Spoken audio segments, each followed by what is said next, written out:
Hi there, welcome to my weekly live stream. It's nice to have you here. I usually wait a few moments for the Facebook algorithm to kick in before I get rolling because it lets people know that I'm live, and it's nice to have you here live. If you watch it afterwards, that's fine too, but it's nice to have you here live. And feel free to leave questions and comments so that, we can continue the conversation. So today I'm going to be talking about, today I'm going to be talking about cross-crawl movements. Again, I was talking about them a little bit last week. I'm going to show you a couple of cross-crawl movements at the end of this live stream. But I started to explore this cross-crawl stuff many years ago and started to think, like, what's going on scientifically? What's the evidence that we have for it? How do we know it's good for your brain? One of the issues that I bumped up against a lot is that typically when you look at things like cross-crawl movements, in terms of getting the research going, the research is going to be around some kind of dysfunction and how the movements might help that dysfunction. So we don't have a lot of research that says, hey, if I do this cross-crawl stuff, how is this going to be good for my brain? Like, how is it going to be optimizing for my brain? Or how does it promote health and wellness? We don't have a ton of research around that. And that's because the research gets funded through this, here's my cat's tail.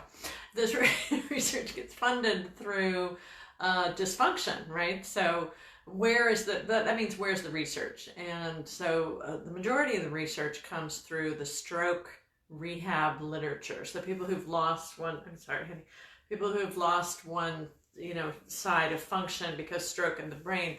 And then they did some different processes around using cross-crawl movement and how did that help to heal the brain? Yes, we see some research there. And actually, I'll write about that a little bit next week. I didn't get a chance to put that in my blog this week. And then the other place we see research, which I did mention a little bit yesterday in my blog, is we see it in the trauma world. So people who've had traumatic experiences and then have used some of this movement, and actually what they've used is not movement based, but based on stimulating the sensory motor system, some more the somatosensory system. So using stimulation to the ears or stimulation to the eyes this way, which really it is muscles too. And then also they'll do bilateral tapping with the hands, and those protocols are used in something called eye movement desensitization reprocessing, EMDR, which was a type of therapy developed by Francine Shapiro several decades ago. It's so weird, though, that oh, how is this going to help my trauma? It's so weird that it took her a lot of research studies and many years to get it actually understood as evidence-based therapy. And so, it's now what they do is they have you bring up a little bit of the traumatic memory, and then you're doing this kind of processing across the midline, either with eyes or sound, that helps you tolerate the internal sensations of the memory and therefore integrate it better. That's kind of like a short version of how EMDR works. So, that was one thing that I came up with as I was trying to say, I love this contralateral, cross-crawl, crossing the midline stuff. But we don't have a lot of evidence that it works. Well, of course not, because we're not looking towards the good, we're not looking towards the positive side, the positive psychology side of things, or the wellness side of things when we're talking about research. It's just not there.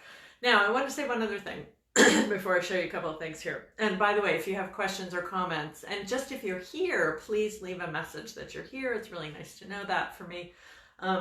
Okay, so I wanted to say one other thing, and it's about Kundalini yoga. So somebody wrote yesterday and said, I've been doing tons of cross-crawl movements. I do Kundalini yoga, and it's full of cross-crawl movements with mantras. And what I want to say about that is, if it works for you, awesome. One of the reasons I'm not a huge fan is because of the hyperventilating. So there's a lot of which is great. You're getting the crossing the midline stuff. Or if you've never done Kundalini yoga, there's a lot of that in it. And it seems to be very effective for a certain group of people. That really, they just love the way it makes them feel. It's super beneficial. One of the reasons I'm a little bit hesitant is because of the hyperventilating, because that can be quite pitta provoking for some people. In other words, it could exacerbate for some people. I'm not suggesting everybody. If you love it, I'm not.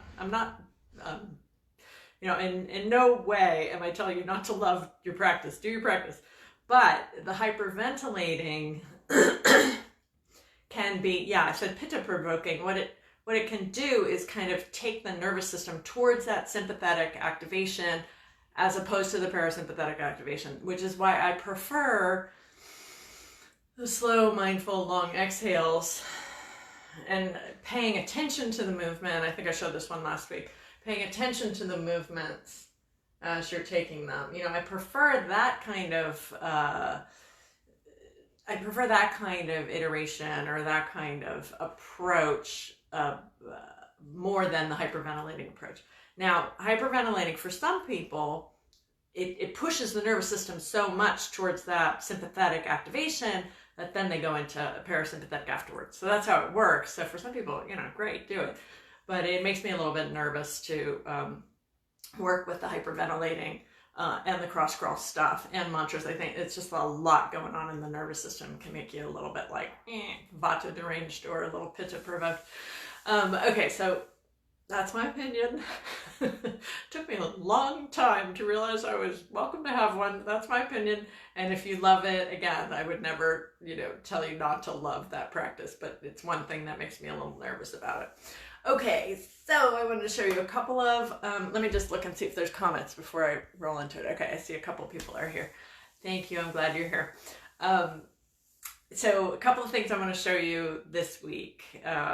It's just two practices that I really like, because I think another way to work contralaterally that's super effective is on your back. And when you're on your back, I was just working with a client yesterday who's dealing with some dysregulation, emotional dysregulation, and actually he's trying to work on developing a broader range of emotional feelings, the capacity to have more emotion in general.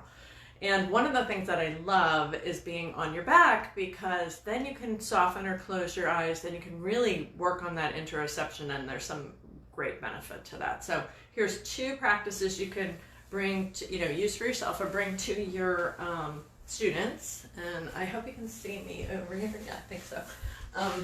So the first one, you might not have my whole body in there, but in general, and my cat's in here too. So the first one is you're going to take start with your knees up. You're going to take your right arm up over your head as your left leg goes up towards the ceiling, and you can flex your foot and then release back down. And do that with an inhale. So this would be inhale, and this would be exhale. So just slow, mindful movement, alternating the arm and the hand and the foot, the arm and the leg. And see, and here's another little nuance. See if you can get the movement to follow your breath. So my arm has to move just a little bit faster than my leg there. Did you see that? My arm's got to move a little faster to follow my breath and to keep it synced. Now, the big key here is, after all that contralateral stuff, then you want to integrate with both arms, both legs, because that brings an integrative experience to the nervous system. Okay, so that's one. And the second one's a little more free and loose and easy, and you don't need to do this with, you don't need to worry about your breath with this one. You put your right hand on your left kneecap, and then your left hand slides underneath your right and it reaches for your right shin. And then you just start to do this rock and rolling thing. It may take you a moment to figure it out, which is good for your brain. The figuring it out stuff is good for your brain. So you just kind of rocking and rolling. You can let your head go wherever it wants to. This comes from Feldenkrais, by the way.